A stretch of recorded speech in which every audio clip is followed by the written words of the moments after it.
So, dalam kita berpikir, sebagai kita bekerja, kita mesti ada pemikiran yang kreatif untuk membuat keputusan, dan pemikiran yang kritis untuk menyelesaikan masalah. Kita sentiasa kritis untuk menyelesaikan masalah. Jangan biarkan masalah itu berlarut. Ya, jangan bila kita buat keputusan, kita mesti ada banyak kaedah. Dalam keputusan yang kita buat tu, mesti ada kaedah-kaedah yang lain-lain. Kalau tak berjaya yang A, kita boleh buat B. Sebab itu dia kata ada plan A, plan B, plan C. Sebagai pemimpin, kena ada sikap ini.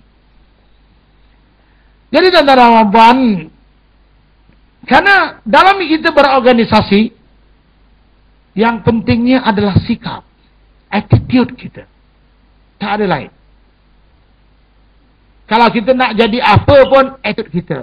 Kadang kita tanya, dia masuk dulu saya dengan aku. Sekarang ni aku masih lagi macam dulu, dia dah naik pangkat. Kenapa? Dia ni bodek kuat ni, dia.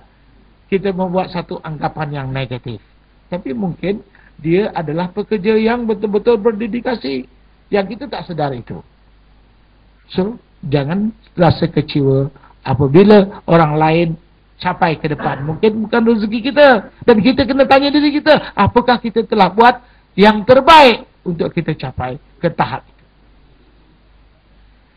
So, dalam kita berorganisasi, kita melihat banyak orang ada sikap ini. Kenapa berlaku kemerosotan dalam integriti kita? Sebab dalam organisasi, integriti adalah sangat penting. Sebab itu kerajaan atau Jabatan Perintah Awam dia ada satu section dia, integriti. Ada jabatan pun yang menguruskan integriti ini. Ya, apabila saya pernah dipanggil Jabatan Integriti untuk memberi ceramah mengenai integriti, dan ini yang saya melihat. Ya. Jadi tuan-tuan dan puan, apabila kita ada ke integriti, kita ada nilai-nilai murni budaya kerja yang bermaruah dalam perkhidmatan awam. Tapi yang paling penting dalam nilai-nilai murni adalah amanah. Amanah. Kita diamanahkan. Setiap orang dilahirkan membawa amanah untuk melaksanakan sesuatu. Dan semua orang adalah amanah Tuhan. Kita kerja apa pun itu adalah amanah. Kita diamanahkan. Ya, sebab itu manusia dijadikan berbeza dengan haiwan dan malaikat. Haiwan Tuhan bagi dia nafsu. Malaikat Tuhan bagi dia akal. Tapi manusia dapat dua-dua sekali. Tapi manusia kalau dah hilang salah satu, saya tak tahu apa nak panggil. Itu yang timbulnya berlaku bapak buat kerja dengan anak. Pasal dia sudah tidak menggunakan akal lagi. Saya rasa pengundi pun banyak berlaku macam itu. Atau kita sendiri pun berlaku macam itu. Kita tak sedar. Kemudian amanah yang patut ada sebagai penjawat awam secara dalaman dan luaran. Ya, kita jangan di luar saja kita bagus, tapi di dalam kita tak bagus. Dan apa sikap kita sebagai penjawat awam? Dan kita kena faham tanggungjawab kita selain tugas harian, kita bertanggungjawab mendukung amanah, mendukung negara kita, imej negara. Sebagai penjawat awam, tuan-tuan dilantik untuk melaksanakan dasar kerajaan. Nah ini dia. Amanah yang diberi kita untuk melaksanakan itu. Siapapun kerajaan, kita kena ikut. Kerajaan yang memerintah. Jadi sekarang ini, siapa kerajaan, kita kena ikut. Karena lahirnya tuan-tuan ini adalah daripada, kalau kita baca buku perlembagaan negara, ada tercatat mengenai penjawat awam. Ya. Jadi tuan-tuan dan puan, kita ni amanah kita kena lakukan, dan apa dia amanah kita kena benar. Dan segala-gala ini adalah sikap, saya tak nak terangkan, tuan-tuan dah sedia faham. Ya. Dan dalam organisasi 4 golongan pekerja, superstar. Ingat pelakon wayang aja ada superstar. Pekerja pun ada superstar. Semua dia boleh buat. No problem sir. I can do it. Tapi lepas tu tak boleh buat. Superstar. Ya. Karena dia kata trainable. Orang ini boleh diasuh. Walaupun kadang-kadang dia lambat, tapi dia boleh tahu. Kita tegur dia berusaha bersungguh-sungguh untuk mengikut apa ajaran yang kita buat. Atau tunjuk ajaran yang kita buat. Trainable. Static. Ada rasa, alah aku kerja kau kuat pun buat apa. Paling tinggi aku bukan nak naik pangkat pun. Kena pula aku 2 tahun lagi aku nak pension. Tapi kita lupa. Walaupun 1 hari lagi kita nak bersara, kita dibayar untuk melaksanakan amanah. Dan duit yang kita dapat itu adalah amanah. Bayangkan sepanjang kita bekerja, tiba-tiba kita ponting 10 minit 1 hari. 1 minggu, 5 hari, 50 minit. 1 bulan, satu bulan kali 4, 200 menit. Kali 12, berapa tu? 240 minit. 2400 menit. 10 tahun, 20 tahun, 30 tahun.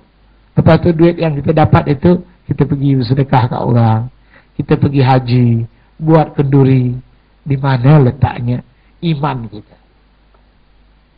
Cuba kita tanya balik apa yang kita lakukan. Tapi biarlah benda yang dah berlaku itu jangan menghantui diri kita. Kita berubah apabila kita sedar. Setiap orang, saya pun buat silap. Semua orang buat silap. Sebab itu Tuhan itu Maha Pengasih, Maha Pengampun. Jangan ulang lagi perkara yang sama. Jadi tuan-tuan dan perempuan, ada yang kayu mati. Engkau cakap apa pun dia tak peduli. Kayu mati. Kau ni degil lah, malas betul kau macam dia ketawa. Ada orang macam tu kan dalam kerja. Kata orang Melaka dah majang lah. Macam durian dari yang mangkau. Kau buatlah peram lah berapa lama pun dia tak lebih. Itu dia. So oleh itu kita perlu mengamalkan nilai-nilai murni dalam melaksanakan tugas harian. Ini dia organisasi. Kemudian kita melihat kita bekerja yang macam mana. Kita tanya diri kita. Tahap manakah kita telah menjadi seorang pekerja? Apakah kita pelaksana yang cekap, kuat bekerja, berdisiplin diri, yang intelijen, imaginatif, atau apa-apa? Jangan memikirkan seks ni, jangan korapkan diri kita ya. Tapi bila tengok tadi orang ketawa, saya dah tahu ini korap dia. Dia seks ni macam ini. Dia maksudnya bila pegawai perempuan kan atau kaki perempuan buat salah pun tak apa. Perempuan. No, itu sedekah seks itu lain. Ya, sebenarnya itu dia maksudnya. Kita kena melihat. Sebab itu kaki tangan perempuan dan lelaki gaji dia sama. Ya, apa pun pangkat dia tidak macam dulu. Dia kata, oh, perempuan gaji dia rendah sikit. Lelaki gaji dia tinggi sikit. Pangkat tidak sama. So, they have to deliver the same. Dia kena laksanakan tanggungjawab yang sama. Atau dia kena menerima arahan yang sama. Because you ask for it. Karena kita yang minta kerja tu. Oh, saya bukan nak kerja penjara, dia kata.